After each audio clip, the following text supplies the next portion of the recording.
I'm Josh Levair, and this is my 1976 Dodge Power Wagon.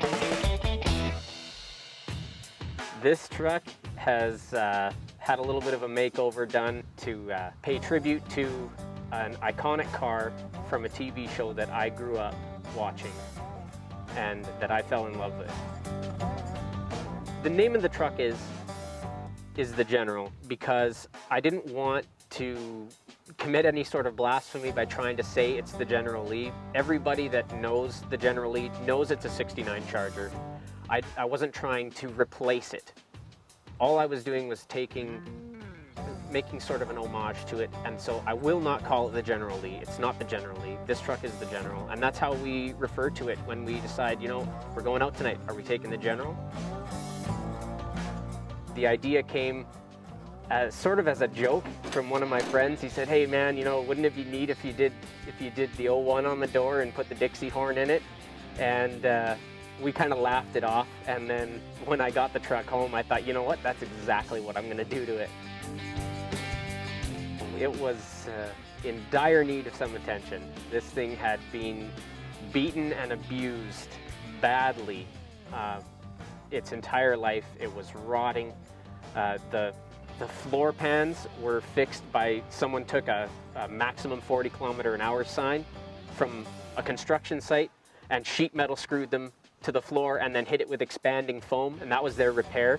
It was in awful shape, and I felt sorry for it. It needed a new start. And so that's when I took it home and decided I was going to make it something that everybody wanted to look at instead of something that should have been hidden away. The engine in it, actually, it's had a heart transplant, and fitting, it is out of a 69 Charger. The stacks came on the vehicle when I bought it. The kid who owned it before me had the stacks on it, and everybody made fun of me because they said stacks don't belong on a gas job.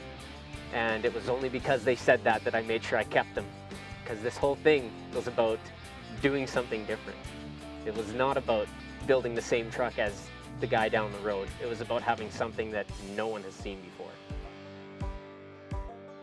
The Confederate flag, to me, this is not a political statement. I didn't do it for any to stir the pot or any reason like that. Quite simply, the Confederate flag decal was a part of the car, and you couldn't have a General Lee tribute without that.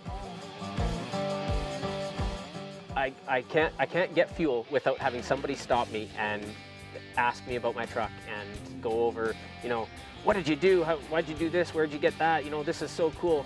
People love it. I think the majority of people absolutely love this thing, and it's because it's tied to something that they're familiar with, but it's done in a way that is so radical that they can't help but be drawn to it. I've been growing up, and there are some things about the truck that were typically high school that as you get older, they're not appropriate anymore. For one thing, it's way too loud. You know, and for me and my wife to go on a cruise, I'd like to quiet the exhaust down a little bit. There's a couple things I'd change, but I'll tell you what, this truck is about, this truck is a symbol of a young man's independence. Now, where I grew up, when I went to school, you got a pickup truck. All the kids had pickup trucks. As you get older, your independence increases. You're starting to take responsibility for your first vehicle. You're getting your license. You're able to go places by yourself. You become a man. And the pickup truck was the vessel that carried us through that transition in our lives, that took us from being children and turned us into men. And that is why I've kept mine, because this is my time machine. When I turn that key, I don't go back to 1976, but I go back to 2010. And for me, you can't replace that.